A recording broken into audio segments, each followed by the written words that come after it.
My sister, my ex-husband, and my own parents stood on my brand new porch, their faces like thunder. Just 6 months ago, they'd left me with not a pot to piss in, and now they had the gall to stand here, demanding I kick out the sweet old lady drinking tea in my living room. You see, they all figured this house was their ticket back in, a way to get a piece of my new life. They were about to find out they were dead wrong.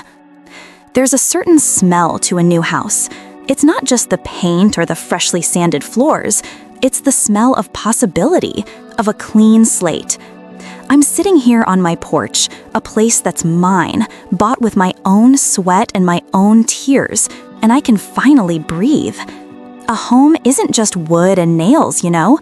For me, it's a fortress. It's a sanctuary built on the rubble of my old life. 6 months ago, this felt impossible. 6 months ago, I was sleeping in my car.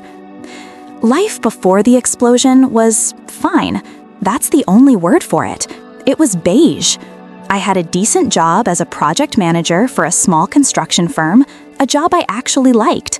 I was married to Mark, my high school sweetheart, the guy I doodled my name with his last name next to in the margins of my notebooks. We had a nice little rental, a shared calendar, a life that looked perfect from the outside. We were a team, or so I thought. My family was tight-knit too. My younger sister, Karen, lived just a few towns over. My parents were always just a phone call away. On the surface, it was the American dream, a picture-perfect postcard. But as my grandma used to say, all that glitters ain't gold. The signs were there, I see that now. They were like hairline fractures in a foundation, easy to ignore until the whole thing comes crashing down. Mark was always complaining about money, even though I was the one working 60-hour weeks to make sure we were comfortable. He'd sigh dramatically every time a bill came, talking about how we were just scraping by, a performance he'd perfected. It made me feel guilty, so I'd pick up more projects, work later, trying to ease a burden that I was already carrying alone. My sister Karen, her jealousy was a low hum in the background of my life. When I got a promotion, she'd say things like, "Wow, they must have been desperate," with a tight little smile. When Mark and I took a small vacation, she'd comment on my Facebook photos. "Must be nice to have a husband who can afford to take you places," completely ignoring the fact that my bonus paid for the entire trip.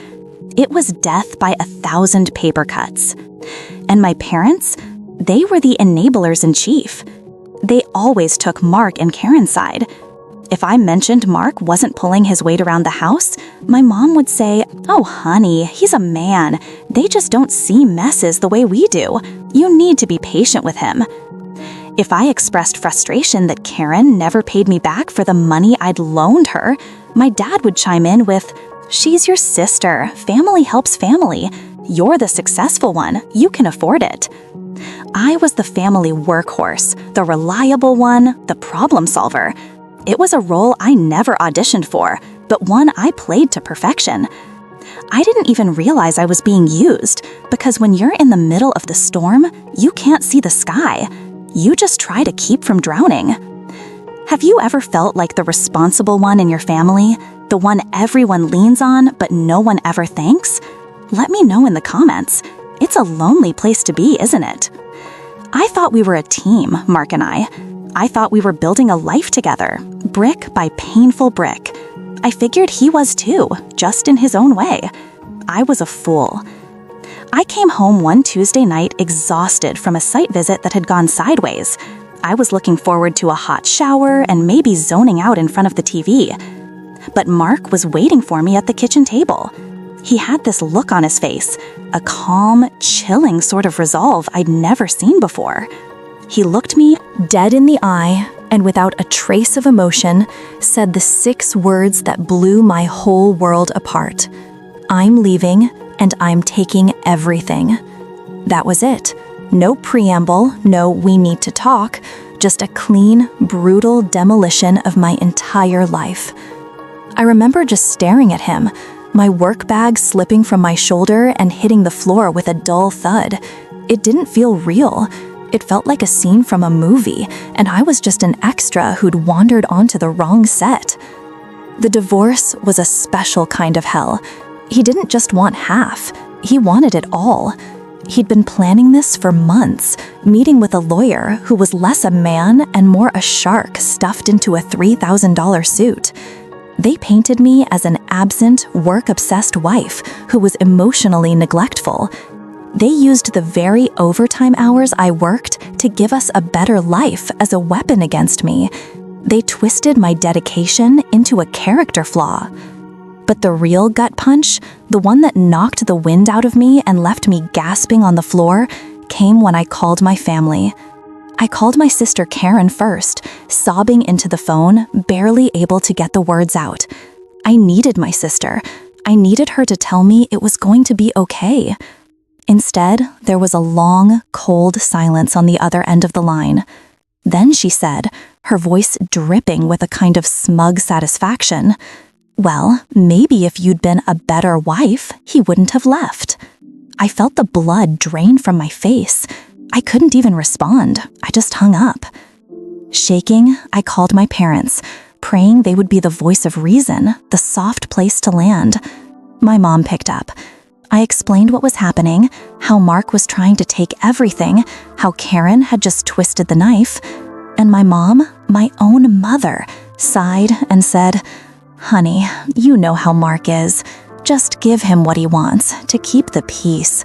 A messy divorce is so unpleasant for everyone." For everyone? As if my pain was just an inconvenience in their otherwise peaceful lives? My dad got on the extension and backed her up. "Your mother's right. Don't make a scene. It's just money." It wasn't just money. It was my life. But the worst was yet to come. I had a joint savings account with my mom, something we'd opened years ago as an emergency fund. It was mostly my money, from bonuses and side projects I'd worked on. It was my nest egg, my safety net.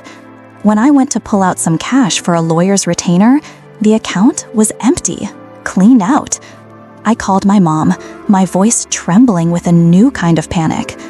"Oh, that," she said, her voice breezy and casual. "I moved it to a different account for safekeeping. With all this drama with Mark, I didn't want him to be able to get his hands on it."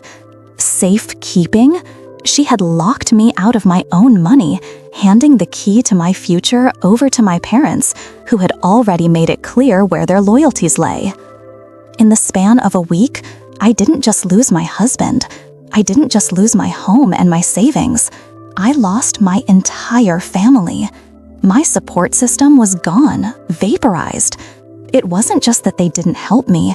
They actively sided with the man who was trying to destroy me. I was officially an outcast, a pariah in my own family.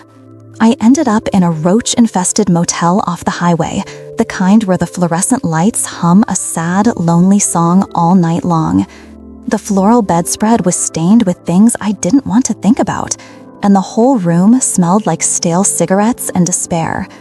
I watched my checking account, the last bit of money I had access to, dwindle with each passing day. The lawyer I could afford was a tired, overworked guy who seemed more interested in his next coffee break than my case. I was running out of time, running out of money, and running out of hope. In a moment of pure, undiluted desperation, I called my dad one last time. My voice was hoarse.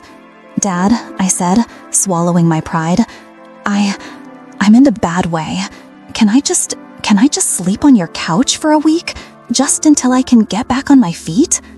The line went silent. I could hear the clock ticking on his wall, each second a small hammer blow against my heart. And then he said, his voice flat and distant, "Son, your mother and we just don't think that's a good idea right now. It would just be too awkward with everything going on." That was it. The straw that broke the camel's back. The final, definitive abandonment. I hung up the phone, and for the first time, I didn't cry. I was just empty. There's a bottom, and then there's the bottom beneath the bottom. That's where I was. After my dad's rejection, the motel felt like a luxury I couldn't afford. I checked out, my few belongings packed into 2 garbage bags in the back of my 10-year-old sedan. My car became my home. I'd park in 24-hour supermarket parking lots, reclining the driver's seat as far as it would go, trying to get a few hours of restless sleep before the sun came up and the world could see me. I showered at a local gym, using a free day pass I'd found online. I ate cheap gas station food, roller dogs and bags of chips that I'd make last for 2 days. I became invisible. People look right through you when you're homeless. You're a ghost, haunting the edges of their comfortable lives. The shame was a physical weight, pressing down on my chest, making it hard to breathe. I'd sit in my car, watching families go into the grocery store, laughing, and I'd feel this profound, aching loneliness that was so total it felt like it might swallow me whole. I was completely and utterly alone. My ex-husband was living in our old house. My sister was probably out to brunch with her friends, complaining about her new haircut. My parents were in their cozy, quiet home, the couch I wasn't allowed to sleep on sitting empty in their living room. And I was here, trying to figure out how to make a $5 bill last until Friday. I spent a few weeks in that fog of self-pity and despair. And then, one morning, something shifted. I was brushing my teeth in the bathroom of a gas station, staring at my reflection in the grimy mirror. My hair was a mess, I had dark circles under my eyes, and I looked defeated. I didn't even recognize the woman staring back at me. And in that moment, I got angry. Not a hot, screaming anger, but a cold, hard, diamond-sharp rage. I was angry at Mark, at my family, but most of all, I was angry at myself for letting them break me. I realized that feeling sorry for myself wasn't going to pay my bills or put a roof over my head. It wasn't going to change a single thing. That was the turning point. Right there, in that disgusting gas station bathroom, I made a decision. I was done being a victim. I was done thinking about revenge. Revenge was about the past, about tearing something down. I needed to think about the future. I needed to build. From that day on, I was a woman on a mission. I channeled all that pain and anger into fuel. I went to my boss at the construction firm, told him a heavily edited version of my situation, and said I would take any overtime he could give me, any project, any site, any weekend. He looked at me, saw the desperation and the determination in my eyes, and he started giving me the toughest, highest-paying jobs. I started taking on freelance work on the side, using the Wi-Fi at coffee shops to design layouts and draft blueprints for small renovation projects. I lived leaner than a stray dog. Every single dollar I made that wasn't for gas or cheap food went into a new bank account, one that no one else in the world knew about. I was running on fumes, but I knew I had to knuckle down and get to it. No more pity parties. I sold my car and bought an old, beat-up work van for cash. It wasn't pretty, but it was big enough that I could stretch out in the back on an air mattress. It was a step up. I kept my gym membership, so I had a place to shower. My life became a simple, brutal routine. Work, eat, sleep, repeat. I was a machine powered by coffee and rage and the single-minded goal of clawing my way up, out of this hole. My old life felt like a movie I'd seen a long time ago. My family probably thought I'd just faded away, that I'd crawled into a hole somewhere and disappeared. I never answered their sporadic, half-hearted texts. They probably figured I was a lost cause, and I'm sure they told themselves it was all my own fault. What they didn't know was that I wasn't just saving for an apartment. I wasn't just saving for a house. I was saving for a very specific kind of justice, the kind you build yourself from the ground up. The day I walked into the bank, I didn't feel like the woman who used to live out of her van. I walked in there feeling 10 feet tall. I'd spent the better part of a year working 18-hour days, 7 days a week. I had calluses on my hands and a fire in my belly. My savings account wasn't just healthy, it was thriving. I had meticulously rebuilt my credit, paid off every shred of debt, and saved up a down payment that made the loan officer's eyebrows shoot up. He looked at my application, at my work history, at the numbers, and then he looked at me. I didn't look like much, just a woman in jeans and a clean but worn work shirt. But the numbers don't lie. He saw a success story, not a charity case.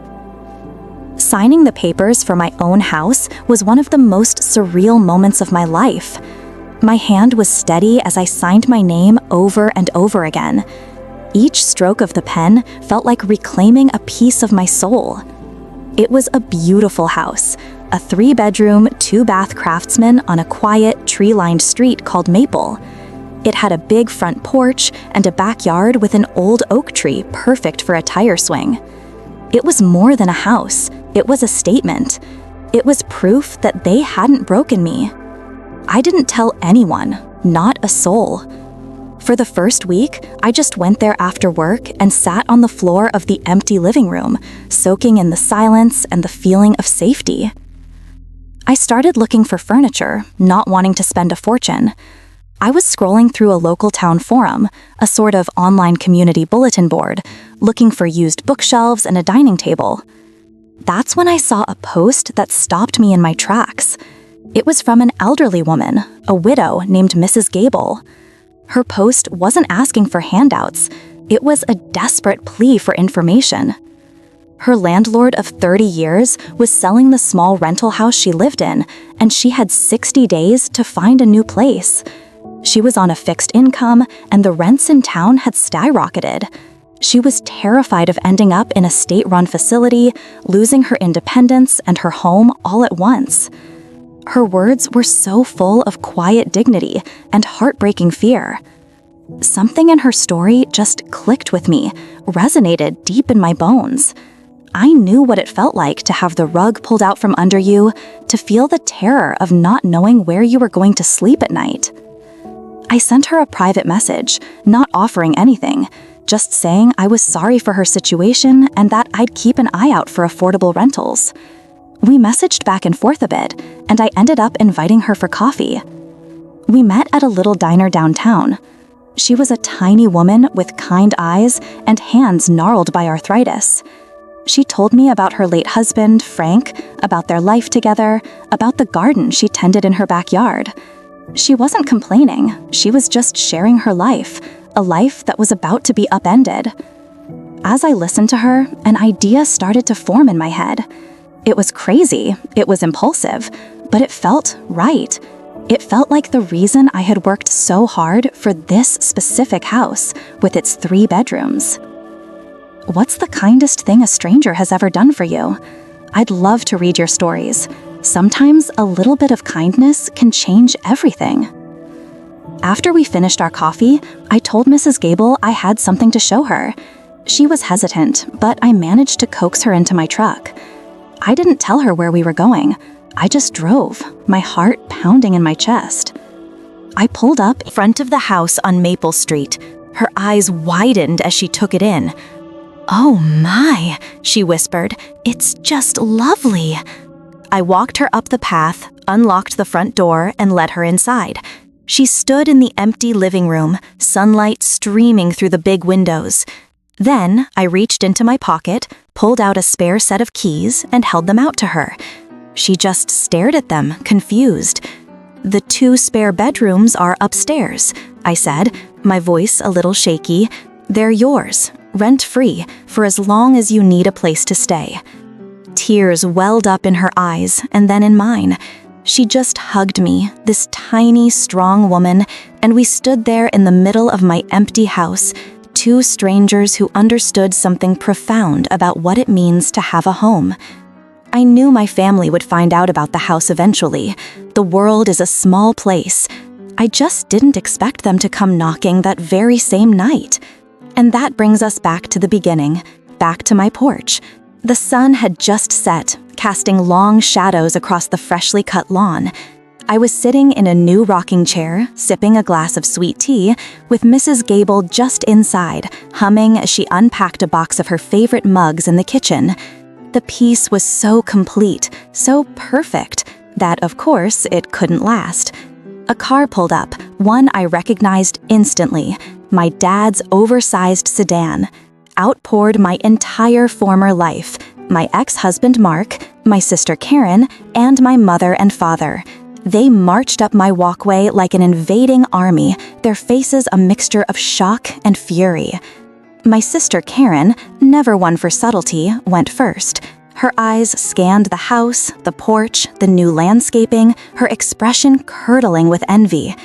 "I saw on social media you bought a house," she said, her voice high and accusatory, as if I'd committed a crime. "Why didn't you tell us? I've been looking to move, you know." The unspoken second half of that sentence hung in the air, "looking to move in with you." Before I could even respond, my ex-husband Mark stepped forward, trying to flash that charming smile that used to work on me. It didn't anymore. "Chloe," he said, his voice smooth as oil, "this is impressive, really. After all we've been through, I thought we could at least be civil. You owe me that?" Owe him? The sheer audacity was breathtaking. They saw this house not as my victory, not as the result of a year of hellish work, but as their opportunity, a resource to be exploited. My father just stood there, arms crossed, scowling like I'd personally offended him by not failing. My mother was wringing her hands, her face a mask of anxious disapproval. It was in that moment that Mrs. Gable, curious about the commotion, appeared at the window behind me. She held up a mug, smiling, and gave a little wave. Karen's eyes locked onto her, and her face contorted into a mask of pure, unadulterated rage. "Who is that?" she shrieked, pointing a trembling finger. "Who is that old lady in your house?" She turned her fury on me, her voice rising with every word. "You let some random old woman live here, but you wouldn't even let your own father lend you the couch when you were desperate? Are you insane? You promised me when we were kids that if you ever got a big house, I could have a room." The accusation hung there in the humid evening air, dripping with entitlement and delusion. That promise was something I'd said when I was 8 years old, a childish fantasy. And she was trying to cash it in now as a 30-something woman who had watched me drown and hadn't even thrown me a life preserver. I looked at their 4 faces, twisted by greed and jealousy and a sense of ownership over me that I had finally shed. I didn't feel anger anymore. I just felt tired. I slowly got to my feet, setting my glass down on the porch railing. I just looked at them, shook my head, and said, "You want to know who she is? Fine, let me tell you the whole story. You're not going to like it." They all leaned in, expecting some juicy gossip, some story of how I'd been taken in by a con artist. The truth was something they never could have imagined. I took a deep breath and let the words come out, calm and steady. "Her name is Eleanor Gable," I started, my voice clear and even. "And she isn't a random old lady. She's not a total stranger. Her late husband was Frank Gable." I paused, letting the name hang in the air. It meant nothing to them, of course. They exchanged confused glances. "Mr. Gable," I continued, looking directly at my father, "was my first boss. When I was 16, I wanted a summer job to save up for a car. You told me I was being silly, that I should just focus on my grades and you'd help me out with a car, which never happened. I went out and got a job myself, as a gopher at Gable Construction." I turned my gaze to Mark.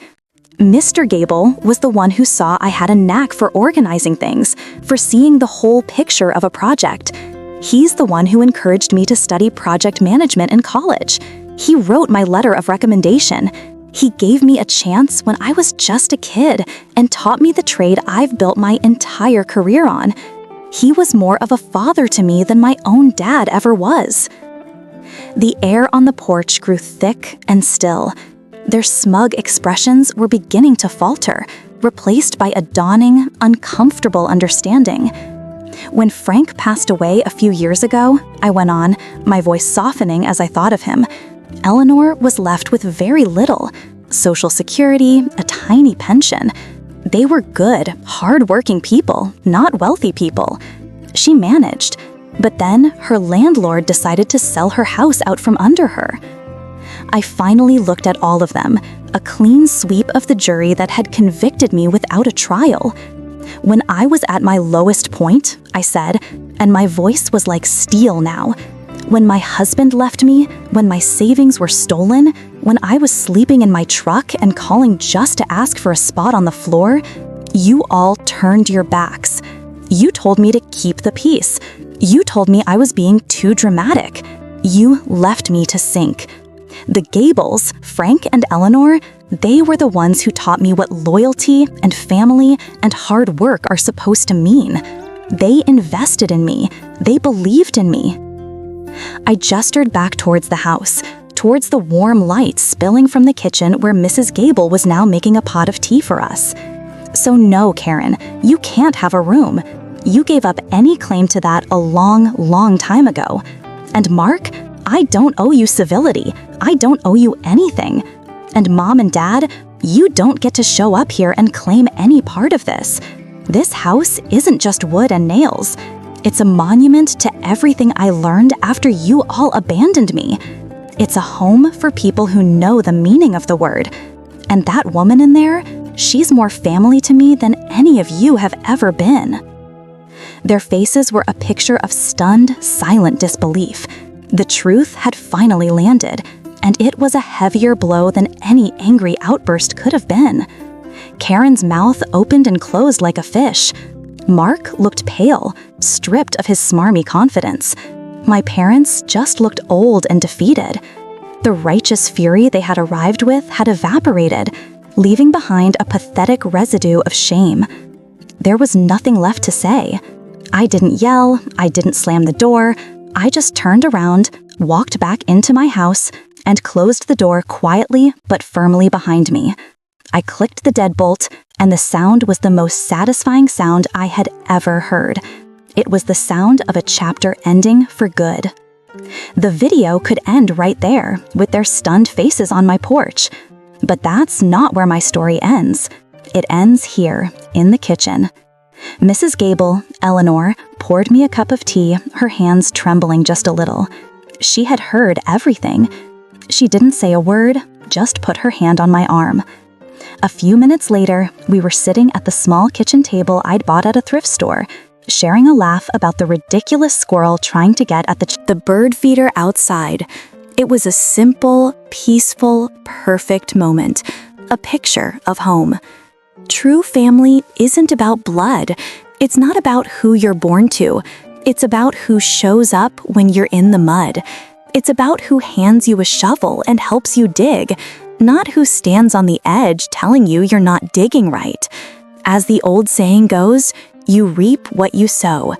For years, I had sown my time, my love, and my energy into barren ground. But now, my harvest was finally a happy one. If you have a story about finding family in unexpected places, share it below.